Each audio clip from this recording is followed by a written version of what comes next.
Hey guys, it is Coach AP coming at you through the video scope here in St. John's, Newfoundland, Canada. And today we're going to be talking about the gold, the black, and the white, the Tri-Pen Osprey of the under 18 AAA Major Hockey League. That is a mouthful. I'ma make noise in the street, please. All that fake love you can keep. Peace. All right, today's video is sponsored by, not Supplement King. Today's video is sponsored by Massage Addict. On Elizabeth Avenue, swing in and see Louisa. She is cool. Maybe you've been on the couch watching too much hockey lately. Hockey TV. We've got junior A starting up again, major junior starting up. You've got midget starting up again. Maybe your back is sore from watching games on the couch all weekend. That'll probably end up being me. I don't know. Pop in to see them. They're great. Massages and any of their body care needs. So check them out. Same parking lot as Lawton Struggs and Pipers. Alrighty, that's my spiel right there. Let's move into the Osprey. Let's start talking hockey again. And the Tri-Pen Osprey, let's look a little bit into their history. So from last season, this was a team that finished second in the Newfoundland League last year and defeated the Growlers in a very spirited series that went the distance. This was a series where Tri-Pen just showed their resiliency. They just kept coming back in games and eventually beat them. And it was a very, very close. Every game was super close and exciting. And I think that series wore them down. Came a time to play the Blizzard. And I think that they just kind of ran out of steam and couldn't compete depth-wise with the Blizzard. And they lost to the East Coast team in the finals. So that's where I think it happened to that team. But this year, I think that they have a lot of returning pieces. And this could be an exciting team this year. Returning, they've got Nick Saunders coming back behind the bench. I think you'll see some turnover behind the bench where you have the Delaney brothers, Keith and Ryan, coming into that franchise. I think you will see less of Chris Crosby and less of Randy Reardon this season, and you'll see a little bit more of the Delaney brothers, who have had tremendous senior hockey careers here in Newfoundland, and Keith being the guy who was either drafted or a walk-on with the Florida Panthers. Never ended up going, but a tremendous hockey player who both guys I have a tremendous amount of respect for as being good local Newfoundland hockey players. And I think that they add some validity to that program for sure. And add some youth. I mean, those guys are only in their late 30s, early 40s. Keith might be in his mid-40s, but to add some youth, to add a kind of youth infusion to that coaching staff. Along with Nick, who is a people person, I think he's going to get better as time moves on as well. A knowledgeable hockey guy in itself.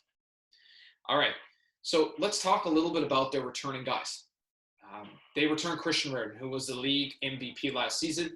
Christian is very good offensively, guy that needs to continue to work on his overall game, especially defensively and doing those little things. But there's a guy I was really hoping to see play junior A this year. I think he was capable, but it's for one team's potential loss is the Tri-Pen Osprey's game. You'll have Owen Sparks returning, who is a pure goal scorer, good away from the puck. He knows how to get open. I think you'll see him back with the Crushers next year in the Maritime League, but I hope so. Hopefully he continues to develop and can play at that level next year. Best of luck, Owen. And they return Agent Green. So really they returned some of those big name guys coming back from junior A camps with that experience under their belt. And I think that they have that core nucleus. You have Nick Crosby coming back a second year in that system. I think he shows more of his offensive capabilities this year than he did last year, where he played more of a grinder role. But I think there's more offense there, and I think he's going to show that this season, or I certainly hope he does. So those are some guys that are returning, and I think coupled with Jacob French coming back in goal, these guys have a nucleus to potentially be successful, barring that they stock the cupboard with young guys and continue to play their young players. I think that's going to be a big thing for this program this season. As far as losses are concerned, they're losing Evan Russell to prep school. So that should be an interesting guy. He was an energy guy. Him and Kennedy played a lot with Crosby last year in their bottom six. And I think that's going to be a loss this year for them. You're losing Dawson Crane. And I think that this is a guy that I don't know if they got it in their stable or in their cupboard to be able to replace Dawson Crane. I mean, he played some big minutes. He played 30-plus minutes a night for this program and was a guy that was counted on late in game if you're up a goal or down, just very reliable. Wish you the best of luck this year. Dawson, he ages out this year. Last I heard, he was going to South Shore, Junior A, or I'm not 100%. A guy I don't really associate much with, but if you are there, Dawson, best of luck to you. And let's kind of look at this. So that's some of the subtractions. You got Hunter Saunders, who's gone. You've got a few of their older guys that are just aging out. So they lose some pieces, but it's interesting to see who they may gain. And I'm not really sure who they're going to add to this program. I'm really hoping that they add 2 underagers, which will be Jabez Seymour and, oh my goodness, I'm drawing a blank on the guy's name. All right, this can't say Patty Lamb. My apologies. Jabez Seymour and Patty Lamb. Seymour is a center right winger, a big boy. I think that he's physically capable of playing under 18, and he had a very strong under 15 camp according to my sources. And Patty Lamb, smart, high IQ defenseman. Another guy out of Bay Roberts, out of the Bay Arena system, who's done a great job of developing players, cough, Riley and Dawson Mercer. And I think that those are 2 guys that would be very good fits to play midget. But again, it just depends on how everything goes with the exceptional status and all those policies, and whether or not the Osprey want 2 underagers on their team.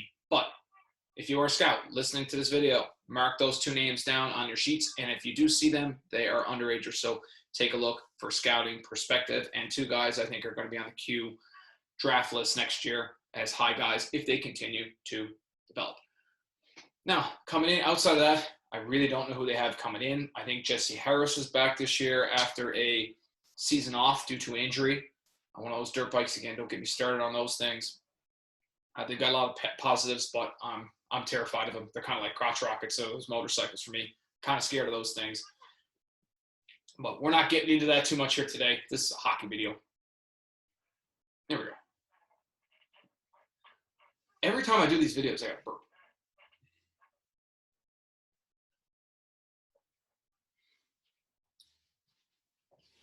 All right, and we're back. I almost need like a commercial break or something.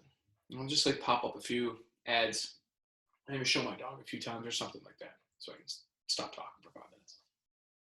Okay, so where do I see this team fitting this year? Where do I see them going, and how do they see them doing at the end of the season? Well, I think that, this is an interesting program. I think that they're going to be somewhere in the middle of the pack. I think that they're going to continue to play their older guys, and they're going to rely a lot on those guys. It really comes down to the depth pieces. Can this team get production from all 4 lines of their team? In the past, this has been more of a 1-2 line team that likes to ride those 2 guys, and if you can find a way to shut them down, you can be successful. But I think if they continue to develop their 3rd and 4th line as the year goes on, then I think that they have a better chance of being successful in the long haul than they do if they just continue to play their stars right from September on. But we will see how they choose to coach that team. I'm not the coach. I'm just giving my honest opinion. But I still think they have enough talent there to be in the conversation to win the midget AAA league or the under 18 AAA league this season. And I hope that they're very successful. So that's it for me. I'm out of here. I'm gone. Anyway, have a great weekend. I will catch you on another day.